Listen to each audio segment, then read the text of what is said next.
Hey guys, and of course, young ladies. I was thinking about this the other day, and I just wanted to bring this topic to you. Of course, this is Angels in Politics, the broadcast. I'm White Collar Goon, the creative and artistic manifestation of Angels in Politics. Remember, you are the news. And yeah, I was thinking about it earlier. So, of course, I did my little devotions. Right now, I'm sipping on this coffee. First and foremost, have you had a meal? Have you had your breakfast? Okay. Me neither. I'm still on my fast as well. It's bitter. Actually, hell, this is actually pretty turned up. I got black seed oil in here. I have maca root powder in here from Peru. I have ashwagandha powder in here. I have a lot going down in here. It's just pure black coffee mixed with a lot going down here. So if I'm turned up, you already know why. But I wanted to speak to the fact that, all right, the whole concept of people saying we're in this boat together.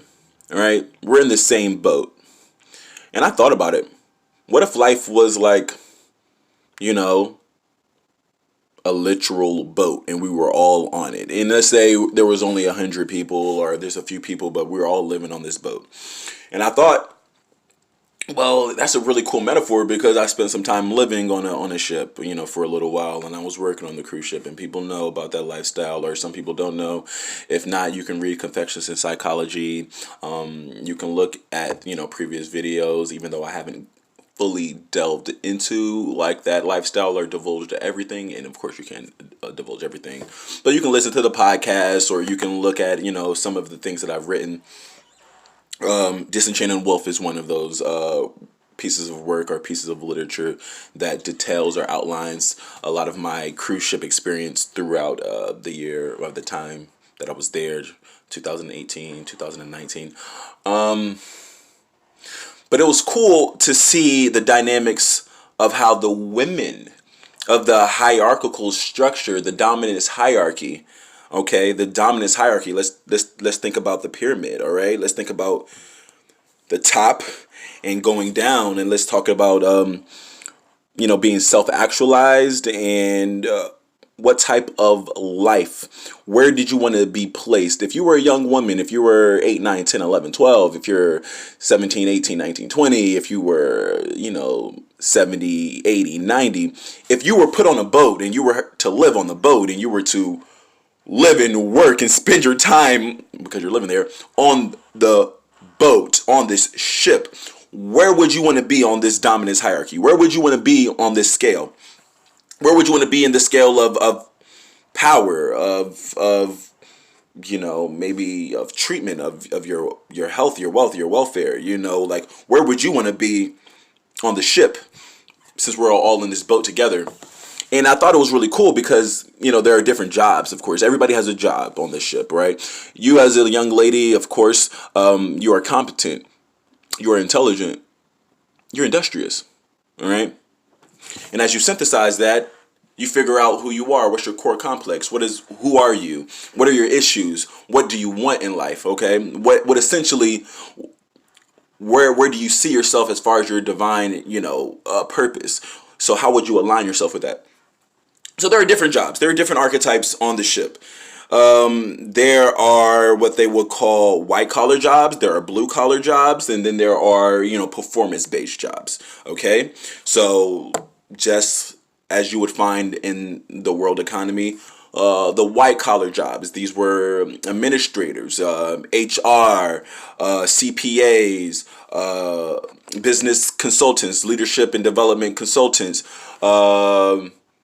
Accountants, secretaries, in every department there were secretaries, people who did like paperwork and did phone calls and dealt with the logistical framework. So those would be the white collar jobs. These were managers of whatever specific department. These were assistant managers. These could be cruise directors. These could be assistant cruise directors. These could be People who dealt with tourism and event management. These are the people who could be global ambassadors. These could be and there were women who had all of these jobs. Women were very sharp. Women were concierge. Were concierges, or these people were dealt with IT. There were women who were in there. Engineers, okay? Engineers, IT, management, HR. These would be white collar jobs, okay? Hotel directors, hotel administrators. I didn't see any women who were hotel directors. That's pretty much like the second highest job you can have on the ship, behind the captain, or the captain, cruise director, hotel director. These are like the top of the whole food chain on the ship, period. All right. But these would be the white collar jobs. Blue collar jobs, these were the women, or the jobs that women could have as well. Blue collar jobs, these could be pool attendants. All right, so you work on the ship. These are people who are cleaning things. These are people who could be waitresses or waiters. These are the people who were housekeepers. Okay, these are the people who were more hands-on, cleaning, scrubbing, doing jobs that maybe necessarily would be frowned upon, no matter what economy or where you are placed geographically.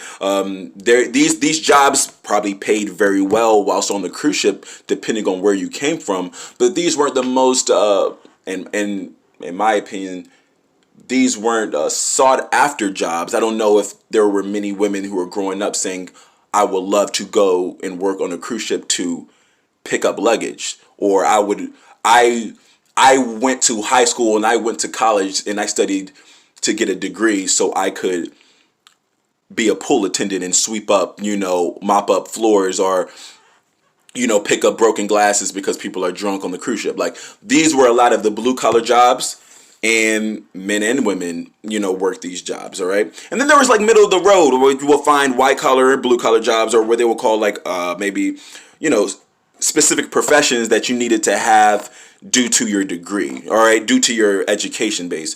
And in that realm, there were women who worked in my department, worked with kids. You couldn't work with kids unless you had a college degree, unless you went to school. And some of them specifically studied early childhood education, childhood development. Some I was working with speech pathologists. I was working with people who were, educators at a higher level. These were people who worked with kids. They had degrees. People who worked in the technical field had degrees. Women who worked in the stage staff behind the scenes of these performances that you will see on a cruise ship, or you would see on a boat, or you would see anywhere else if you were going to an opera house, or you were going to a play or to a theater. These were the people who dealt with the lights, who dealt with the sound, who were sound technicians, who dealt with carrying speakers, lugging those around. Like these were behind the scenes guys and girls. And last but not least, well, I won't say last but not least, but there were so many different jobs that I mentioned, and that women were doing. But then with these white collar jobs and these blue collar jobs, then I will say there were more performance based jobs. But before I get to the performance based, I will say there was like jobs that were more aligned with femininity. Okay, so there were women who worked specifically in a lot of these departments, such as the spa. There was women who worked in the spa and the gym. The gym and the spa were together. So the majority of women that worked in the spa, because if you went to the spa department, there was probably 95% women, 98% women. There was maybe one guy who cut hair. Maybe there was one guy who was acupuncturist. Maybe there was one guy who, maybe did something with with something. So I don't know, but there was probably one guy there. But the rest was all women. When you went to the shops, the people who told you the clothes, the jewelry, the products, this, that, and the third, a lot of them were men and women, but a lot of women worked in those jobs.